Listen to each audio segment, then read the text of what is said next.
Well, good afternoon, ladies and gentlemen. We've just come from the state budget lockup, and we wanted to give you just a few high points on what we were looking for in this budget. The first thing we were looking for is a budget that stimulated jobs.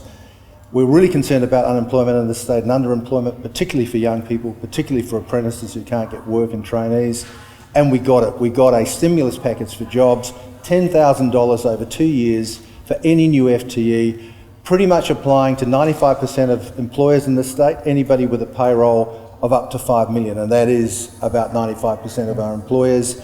We hope that will really cause you to reconsider perhaps employing that one apprentice, that one trainee, bringing them on board. We welcome it, we commend the Treasurer, we think it's come at a good time.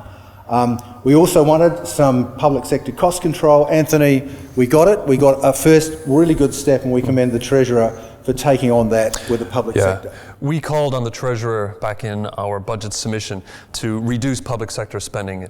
It was originally slated to be 2.5% increase in the EB. It's now been brought down to 1.5%. So that's good to see some constraint there.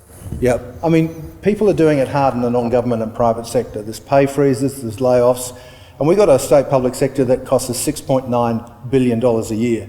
And by any benchmark, we know that's a very high cost and it's a very high number of public sector workers. We want an informed investigation into what the right size is, but in the meantime, we've got to commend the government for taking on a very powerful block of public sector unions and saying enough is enough, 1.5% is more than enough, and we do commend them for doing that.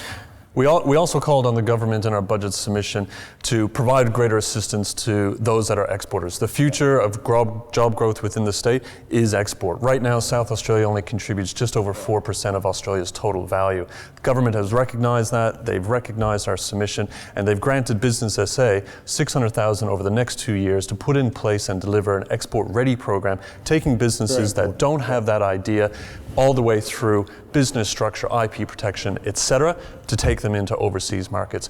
Now, the budget wasn't all good. There were a couple of things that we did ask for. Yep. One of which is Green Industries SA and the increase in the waste levy, which is pretty substantial over the next 3 and 4 years. We called actually for a reduction in that. We've seen an increase. Yep. Green Industries SA has a chunk of money sitting there. We don't know where it's going, and we need greater transparency is there. So mainly good, very happy about the job stimulus. Great to see the public sector being looked at hard.